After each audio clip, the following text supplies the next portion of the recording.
اعوذ باللہ من الشیطان الرجیم بسم اللہ الرحمن الرحیم یسألونک عن الأہلة قل هي مواقیت للناس والحج وَلَيْسَ الْبِرُّ بِأَن تَأْتُوا الْبُيُوتَ مِن ظُهُورِهَا وَلَكِنَّ الْبِرَّ مَنِ اتَّقَى وَأْتُوا الْبُيُوتَ مِنْ أَبْوَابِهَا وَاتَّقُوا اللَّهَ لَعَلَّكُمْ تُفْلِحُونَ۔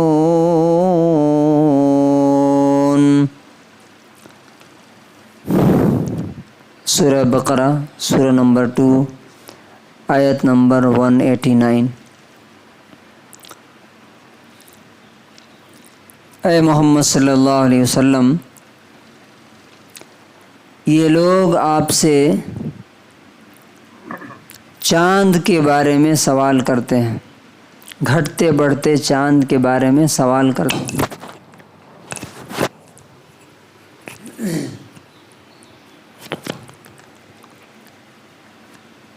آپ کہہ دیجئے کہ وہ لوگوں کے لیے وقت اور ٹائم معلوم کرنے کا ذریعہ ہے اور حج کا وقت معلوم کرنے کا ذریعہ ہے، اور نیکی یہ نہیں ہے کہ تم گھروں میں پیچھے سے آؤ، بلکہ نیکی تو اس شخص کی ہے جو اللہ کی ناراضگی اور اس کے غصے سے ڈرے۔ تم گھروں میں ان کے دروازوں سے آؤ اور اللہ سے ڈرتے رہو تاکہ تم کامیاب ہو جاؤ۔ They ask you, Muhammad sallallahu alayhi wasallam, about new moons. Say, they are measurements of time for the people and for Hajj, and it is not righteousness to enter houses from their back, but righteousness is in one who fears Allah and enter houses from their doors and fear Allah that you may succeed۔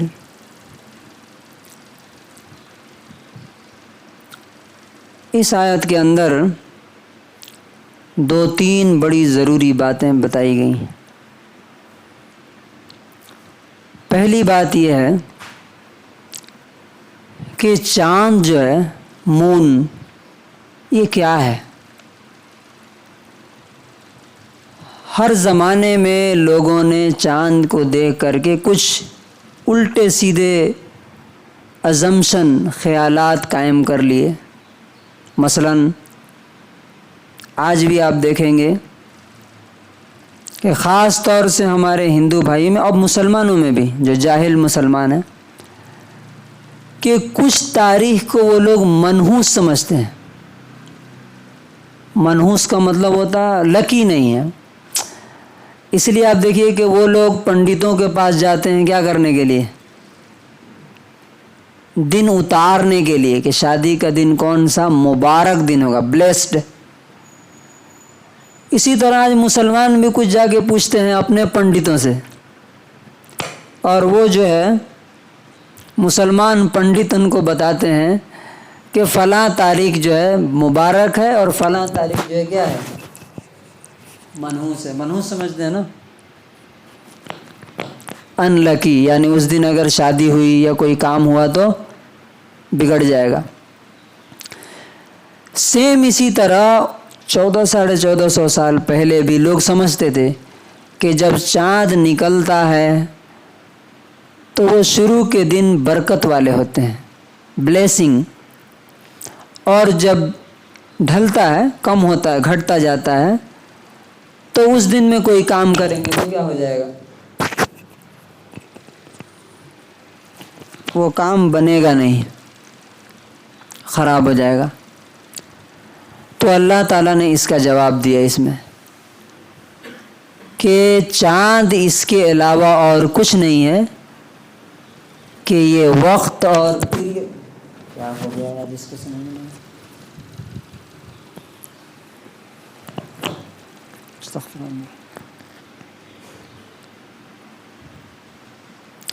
وقت اور period معلوم کرنے کا ذریعہ ہے۔ وہ کیسے؟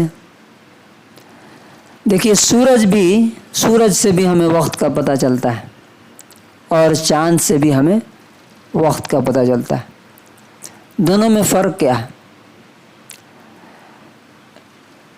سورج سے تاریخ اور ڈیٹ کا پتہ نہیں چلے گا، لیکن اگر آپ معلوم کریں گے تو چاند سے ایک جاہل آدمی بھی پتہ کر سکتا ہے کہ آج کیا تاریخ ہو سکتی ہے۔ وہ کیسے؟ جو لوگ اس ماحول میں رہتے تھے نا، وہ اس کے ہیبیچول تھے۔ مثلا چاند جب ایسا ہوگا اور بالکل باریک ہوگا، بالکل باریک، تو سمجھ جائیں گے کہ یہ آج کا پہلی تاریخ ہے۔ یہ تھوڑا اور موٹا ہوگا تو دوسری تاریخ، اور جب بالکل ایسا ہو جائے گا، ایسا، تو اس کا مطلب یہ ہے کہ یہ 7 دن کا چاند ہو گیا۔ اور جب یہ ایسا ہو جاتا ہے پورا، تو کتنے دن کا ہو گیا؟ 14 دن، 14 ڈیز کا۔ اسی طرح جب گھٹنا شروع ہوتا ہے تو بھی لوگ معلوم کر لیتے تھے چاند، یعنی ایک آدمی کو کچھ بھی نہیں معلوم ہے، وہ کہیں ڈیزرٹ میں ہے، کہیں جنگل میں ہے، تو وہ چاند کو دیکھ کر کے معلوم کر سکتا ہے کہ آج کون سی تاریخ۔ اسی طرح سے جو ہمارے دینی کام ہے، مثال کے طور پہ حج کا زمانہ آیا تو یہ بھی چاند کی وجہ، چاند کے ذریعے سے معلوم کرتے ہیں۔ اب سورج کے ذریعے سے کیوں نہیں ہوتا؟ یہ سوال ہے نا، سورج کیوں نہیں؟ یعنی سولر کیلنڈر اور لیونر کیلنڈر، تو ہمارے اسلام میں لیونر کیلنڈر کیوں ہے؟ چاند کی تاریخیں کیوں؟ تو اس کی وجہ، اس میں بہت بڑی حکمت اور وزڈم یہ ہے کہ آپ دیکھیے، مثال کے طور پہ روزہ ہے، روزہ گھوم پھر کر کے ہر موسم میں آتا ہے، جاڑے میں بھی آتا ہے اور گرمی میں بھی آتا ہے، لیکن مئی اور جون دیکھیں تو انگلش کیلنڈر میں مئی جون ہمیشہ کب آتا ہے؟ گرمی میں ہی۔ تو اگر اس حساب سے ہو تو خالی گرمی میں ہی پڑے گا، یا نہیں تو خالی سردی میں ہی پڑے گا؟ اس لیے اللہ تبارک و تعالیٰ نے ہماری آسانی کے لیے یہ رکھا۔ دوسری بات، نیکی کے بارے میں جو ہمارا کانسیپٹ ہے، پہلے بھی ایسا تھا، کچھ الٹے سیدھے کانسیپٹ لوگ قائم کر لیتے تھے، آج بھی۔ مثلا نیک آدمی کون ہے؟ جو دنیا سے الگ جا کر کے گندا سندا کپڑا پہن کے، یا اگر تھوڑا سا اور آگے بڑھیں تو جس کے کپڑے بہت اچھے ہوں، جس کی پگڑی بڑی ہو، یہ سارے تصورات ہیں نیکی کے ظاہری۔ اللہ تبارک، اس زمانے میں کیا تھے؟ ایک آدمی اگر حج کے لیے یا عمرے کے لیے احرام باندھ لیتا تھا اور گھر سے نکل گیا، تو اب وہ سمجھتا تھا کہ اگر دروازے سے ہم آئیں گے تو گناہ ہو جائے گا، تو کدھر سے آتا تھا معلوم ہے؟ پیچھے سے دیوار پھاند کر کے گھر میں آتے تھے۔ اللہ تعالیٰ نے کہا کہ یہ نیکی نہیں ہے کہ تم گھر کے پیچھے سے آؤ، نیکی کیا ہے؟ وَلَٰكِنَّ الْبِرَّ مَنِ اتَّقَىٰ، نیک تو وہ شخص ہے جو اللہ سے ڈرتا رہے۔ اللہ سے ڈرنے کا مطلب کیا ہے؟ کہ ہر معاملے میں یہ سوچے کہ اس کام سے اللہ خوش ہوگا یا ناراض ہوگا، خوش ہوگا تو کرے، ناراض ہوگا تو چھوڑ دے۔ یعنی تقویٰ جو ہے نا، ایک یہ نیکی ہے اور یہ ایک لائف اسٹائل ہے۔ اور پھر فرمایا کہ گھروں میں دروازوں سے آؤ، پیچھے سے آنے کی ضرورت نہیں۔ اب دیکھیے کتنی مشقت کی بات ہے، اب یہ دروازے کے سے آنے کے بجائے کوئی ادھر سے پھلانگ کے آئے اوپر سے، تو کتنی پریشانی اور مشقت کی بات ہے۔ آج مسلمانوں نے بھی اسی طرح اپنے اوپر ڈال لیے ہیں۔ مثال کے طور پہ شادی میں آپ دیکھیے کتنے سارے رسم ہیں کہ آدمی جب تک مر نہیں جاتا تب تک وہ رسم پورے نہیں ہوتے. یہ کس نے ڈالا؟ اللہ تعالیٰ نے نہیں ڈالا. اللہ تعالیٰ نے کہا کہ مسجد میں آؤ, نکاح کرو, لڑکی کو لے کے چلے آؤ. نہ تمہارے سر پہ بوجھ نہ اس کے سر پہ بوجھ, لیکن یہ ہم نے اپنے آپ پر ڈال لیا. اسی طرح آپ دیکھیے کوئی مر جاتا ہے تو کیا کرنا, اب اس کے بعد اس دن بھی کھلانا, پھر 10واں کھلانا, پھر 20واں کھلانا, پھر 30واں بھی ہے کیا, ہاں 40واں ہے. اب دیکھیے 30واں نہیں ہے 40واں ہے, اس کے بعد برسی ہے نا. کیا پابندیاں ڈالا, کس نے ڈالا یہ بوجھ؟ یہ ہم نے اپنے اوپر, اللہ تعالیٰ نے نہیں ڈالا. اللہ تعالیٰ کہتا ہے واتقوا اللہ, اللہ سے ڈرتے رہو.